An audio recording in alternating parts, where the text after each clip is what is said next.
White Castle of Santa found by explorer of Great North. Old Kris lives in frozen land of fairies and gnomes, keeping great herds of reindeer for yearly visit to children by Holly Berry, special correspondent of the Washington, D.C. Evening Star. North Poleville, December 14, 1925 by wireless. We all know Santa Claus.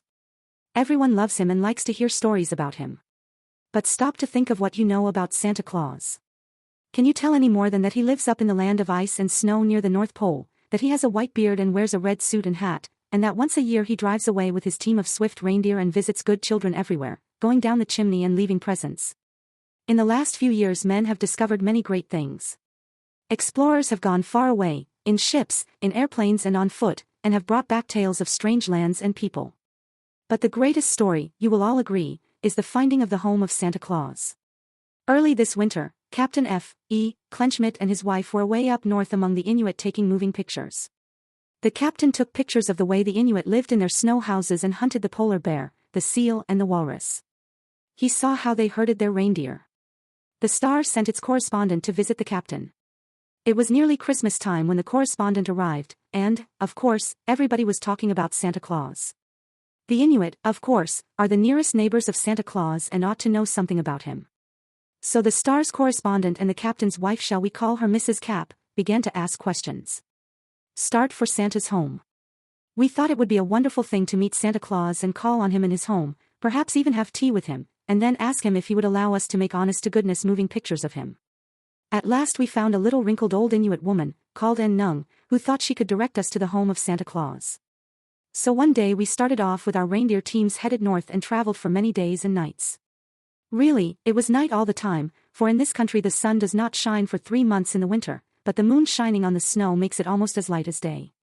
Such a fierce wind was blowing that even the reindeer could hardly face it, and the snow was whirling and swirling in such a fury that we could hardly see. The wind, the old Inuit woman told us, came from the cave of Lay Luck, the north wind. No Inuit has ever been beyond it, because Lay Luck is a fierce spirit. He wears a black coat, black as the Arctic night, and every time he shakes the folds of his coat the weather grows colder and colder, until everything is covered in thick ice and snow and the Inuit people cannot hunt or fish. While this fierce snowstorm was raging, the captain took a picture of his reindeer teams and the wild Lay Luck. He froze his fingers and Lay Luck blew the camera full of snow, but we got our picture, which we are sending you by wireless. Then Lay Luck seemed to feel that he was defeated, for the wind grew less, and we were able to go through the pass in the mountains. Reindeer find food. The next day we found ourselves on a great, level plain, called a tundra, which was covered in reindeer moss. Our reindeer dug through the snow with their sharp little hooves and shoveled the snow away with their antlers and had a great feast of the moss, while Mrs. Cap cooked a hot meal. Soon after, the reindeer grew restless, tossed their antlers in the air, and ran as far as their ropes would let them. This meant that they smelled a reindeer herd, and wanted to be off to join their brothers.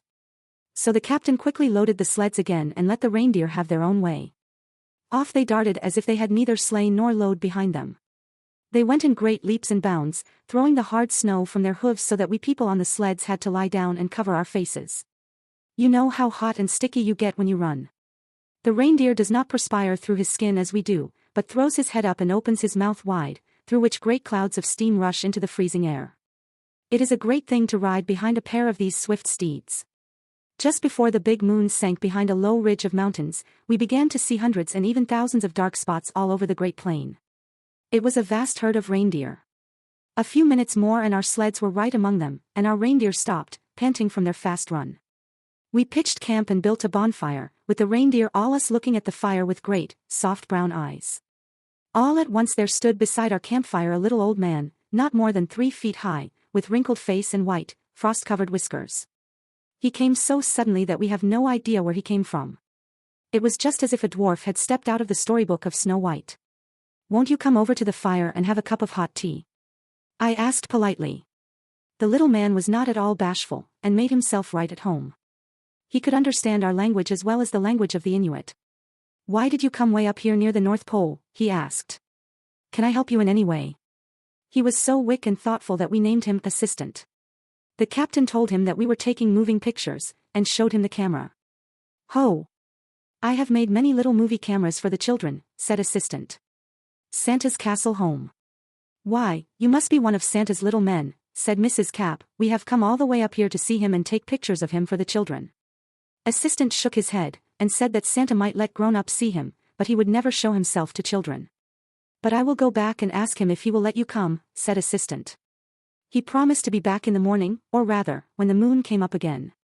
All night we dreamed of little men and fairies all around us, and when we woke up we found our campfire already burning, breakfast already cooked, and Assistant waiting for us.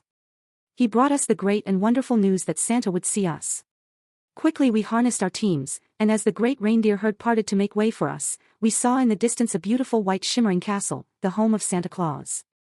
Tomorrow, a day in Santa Claus's castle.